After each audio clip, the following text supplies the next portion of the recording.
The screams pierced the morning air like metal tearing apart. German Sergeant Klaus Weber pressed his face into the mud of his trench. Around him, 60 explosions hammered the French countryside in rapid succession. Buildings collapsed. Trees splintered. The earth itself seemed to revolt. When the dust settled, Weber looked up through the smoke. He expected to see bombers overhead. Instead, a single American tank sat 300 meters away. Strange tubes jutted from its turret like organ pipes. "What in God's name was that?" whispered his radio man. Weber had no answer. He'd fought in Russia. He'd survived Normandy. But this was different. This was the Sherman Calliope, and it was about to change everything. Picture American engineers in 1943, studying reports from the Eastern Front. Soviet Katyushas were devastating German lines with rocket barrages. But those weapons sat on vulnerable trucks. Lieutenant Colonel R.B. Staver had a crazy idea. What if you mounted rockets on a tank? His team at Aberdeen Proving Grounds worked frantically. They created a launcher with 60 tubes. Each tube fired a 4.5-inch rocket. Each rocket carried 20 pounds of high explosives. Do the math. That's 200 pounds of explosives in under a minute. The launcher looked bizarre. It towered over the Sherman's turret like a second gun. Soldiers took one look and started laughing. It reminded them of a calliope, those loud steam organs from circuses. The name stuck. But nobody would be laughing when the rockets started flying. The M4 Sherman was America's workhorse tank. Reliable, tough, but nothing fancy. The Calliope gave it a terrifying new personality. No longer just armor and a cannon. Now it was a rolling artillery barrage. Engineers spent months perfecting the system. Electrical wiring let crews fire all 60 rockets in rapid succession. The mounting system had to be strong enough to handle the recoil. The whole contraption weighed thousands of pounds. Loading was back-breaking work. Each rocket weighed 20 pounds. Crews had to hoist them into position manually. Fill all 60 tubes and you'd worked for hours. But once loaded, the Calliope could unleash hell in seconds. The rockets weren't accurate by design. They spread over a wide area. Think of it as saturation bombing from a tank. You didn't aim at a specific bunker. You aimed at everything in front of you. By early 1944, prototypes were ready. Test after test proved the concept. When 60 rockets fired together, they created a wall of fire. Buildings vanished. Positions were obliterated. Even hardened observers were shaken by the destruction. American commanders saw the potential immediately. Here was firepower that could move with tank battalions. No waiting for artillery from the rear. No calling for air support. Just drive up and destroy whatever stood in your way. The Calliope's combat debut came in September 1944. American forces were grinding through northern France. German defenses had regrouped after Normandy. Every village was a fortress. Every river crossing was a death trap. Units of the 12th Army Group mounted Calliopes on their Shermans. The first time they fired in anger, everyone was stunned, including the Americans pulling the triggers. 60 rockets shrieked overhead in a single wave. The sound was indescribable, like metal screaming, like the world ending. German positions simply vanished in smoke and fire. Near the Moselle River in November 1944, a single Calliope changed everything. A German strongpoint had held up an American advance for hours. Machine gun nests commanded every approach. Infantry attacks failed repeatedly. Then, a Calliope-equipped Sherman rolled up behind cover. The crew loaded their rockets, aimed at the German position, and fired. 60 rockets screamed across the battlefield in 45 seconds. The strongpoint disappeared. Entire buildings collapsed. Men were buried under rubble. The survivors fled in terror. American infantry advanced immediately. They found only scattered resistance, bodies in the debris, weapons abandoned. The position that had held them up for hours was gone in under a minute. This became the Calliope's signature. Sudden, overwhelming, decisive. German prisoners later described their shock. They thought they'd been bombed from the air. The idea that one tank could unleash such destruction was inconceivable. Veterans of the Eastern Front compared it to Soviet Katyushas. But those fired from trucks miles away. This came from armor on the front line. For German soldiers, the Calliope wasn't just another Allied weapon. It was a nightmare with no frame of reference. Imagine you're dug into a farmhouse in Lorraine. You've survived artillery barrages. You've dodged bombing runs. You think you understand war. Then you hear a sound like 60 demons screaming at once. The rockets streak overhead. You have maybe 10 seconds to wonder what's happening. Then your world explodes. Captured German reports from late 1944 tell the story. Confusion and disbelief. Some units thought they were under air attack. Others assumed massive artillery batteries had targeted them. The idea that the rockets came from a single tank was impossible to accept. One Wehrmacht sergeant captured near Metz told interrogators, "We thought the Americans had found a way to fire 60 guns at once from one tank." No man wanted to face that twice. The sensory assault was devastating. The shriek of rockets tearing through air, the simultaneous wall of explosions, dust and debris filling trenches, the ground shaking violently, communication breaking down instantly. Many survivors described being too dazed to fight effectively afterward. Unlike artillery that came in waves, the Calliope felt immediate and unstoppable. Entire street blocks vanished in under a minute. Defenders scattered before American infantry even arrived. Fear spread quickly through German ranks. Rumors magnified the weapon's power. Stories of entire battalions wiped out in seconds.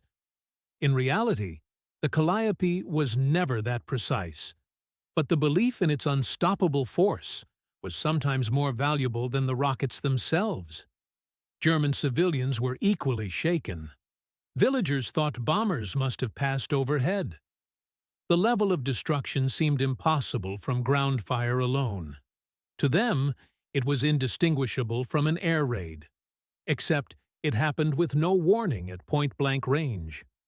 By late 1944, rumors about American rocket tanks spread everywhere. Some soldiers claimed the Allies must have hundreds of them. In reality, the numbers were small, but fear magnified the Calliope's impact. It became legend on the battlefield. Winter 1944 brought Germany's last great offensive. The Battle of the Bulge caught Americans off guard. Snow-covered forests, narrow roads, desperate German counterattacks across the Ardennes. Several Calliope Shermans were rushed into action. Dense forests made maneuvering artillery difficult, but tanks could still push forward. The Calliopes cleared forested areas where German troops were dug in. Picture an American column entering a small Belgian hamlet. They stop short of the main square. One Calliope salvo turns half the town into rubble. Then, infantry moves in to mop up scattered resistance. For GIs caught in brutal cold, the weapon wasn't just firepower, it was relief. Fewer house-to-house firefights, fewer casualties in ambushes. The Calliope broke German positions before Americans had to assault them. During river crossings toward the Rhine in early 1945, the weapon proved invaluable. German artillery and machine guns guarded every bridgehead. 60 rockets exploding on the far bank didn't guarantee total destruction, but they forced enemy gunners to duck, silenced positions temporarily, gave attackers a chance to move. Commander after commander credited Calliopes with making crossings possible. At Remagen and Oppenheim, where speed and shock were critical, the rocket tanks cleared the way. As terrifying as the Calliope was, it wasn't perfect. American crews had a love-hate relationship with their weapon. The 60-tube launcher added massive bulk and weight to Sherman turrets. This made tanks harder to maneuver, especially in tight villages and narrow roads of France and Belgium. Some commanders complained their field of view was restricted. The rocket racks interfered with main gun elevation. Loading was back-breaking work. Each rocket weighed 20 pounds. Crews hoisted them into place manually. Filling all 60 tubes took hours. Once fired, the launcher had to be reloaded away from front lines. Many crews joked the Calliope was a one-shot wonder. Accuracy remained a persistent problem. Unlike artillery shells aimed with precision, Calliope rockets were unguided. They fired in a spread pattern. Excellent for saturation bombardment, nearly useless for pinpoint strikes. The launch system was vulnerable too. Perched high above the tank, it made Sherman's easy targets. German Panzerfaust teams quickly learned that Calliopes stood out on battlefields. Knocking one out eliminated a unique weapon that could devastate their positions. Some crews tried camouflaging launchers with tarps or foliage, anything to avoid drawing extra attention. For many tankers, the Calliope turned their Sherman into a clumsy target. They had enough to worry about facing Panthers and Tigers without hauling around an oversized rocket rack. Only a few hundred Calliopes were ever deployed. They were assigned to specific armored battalions rather than issued universally. Commanders understood their strengths, but recognized their limitations. Best used for shocking defenses at the start of attacks, not for sustained fighting or dueling with enemy armor. The Sherman Calliope joined a fearsome family of World War II rocket weapons. Each had its own personality and purpose. The Soviet BM-13 Katyusha became legendary first. Used since 1941, Germans nicknamed it the Stalin organ. It operated from trucks, which meant mobility, but also vulnerability. One lucky artillery strike could knock out an entire battery. The Calliope was different. Mounted on a tank, it had armor protection. It could move with frontline troops. That made it more survivable, though less numerous than Soviet rocket trucks. Germans had their own equivalent. The Nebelwerfer fired 6 to 36 rockets, depending on the model. Allied soldiers nicknamed it the Screaming Mimi because of the distinctive shriek. But like the Katyusha, Nebelwerfers were towed or mounted on half-tracks. Vulnerable once spotted. The Calliope's innovation was combining firepower with armor protection. Still, it was far less common than either the Katyusha or Nebelwerfer. Soviets built thousands of rocket trucks. Germans fielded large numbers across every front. Americans produced only a few hundred Calliope units. Part of this was doctrine. The U.S. relied heavily on massive artillery corps. With seemingly endless supplies of conventional guns, American commanders didn't need mass rocket launchers like the Soviets used as force multipliers. In combat effect, though, the Calliope could match its counterparts. During Rhine crossings in early 1945, Allied officers noted how effective Calliope salvos were at suppressing German defenses. Just like Soviet Katyushas had shocked the Wehrmacht years earlier. By spring 1945, Allied forces surged into Germany itself. The Sherman Calliope fired some of its last salvos of the war. Though limited in numbers, its impact in those final months was memorable. At towns along the Rhine, Calliope-equipped Shermans broke stubborn defenses quickly. The weapon had become a symbol of overwhelming Allied firepower pressing down on the collapsing Reich. In March 1945, as U.S. forces prepared major Rhine crossings, Calliopes hammered German fortifications guarding riverbanks. The combination of artillery, air power, and rocket tanks created what survivors described as a rolling wall of destruction. For defenders already stretched thin, the sudden roar of 60 rockets from tanks on the near bank added to the sense that resistance was hopeless. In some sectors, Calliope opening barrages drove defenders from positions before American infantry reached the far side. The weapon was also used pushing through central Germany.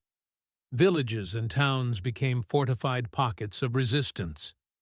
Many German units were under strength by then, filled with hastily conscripted boys and older men.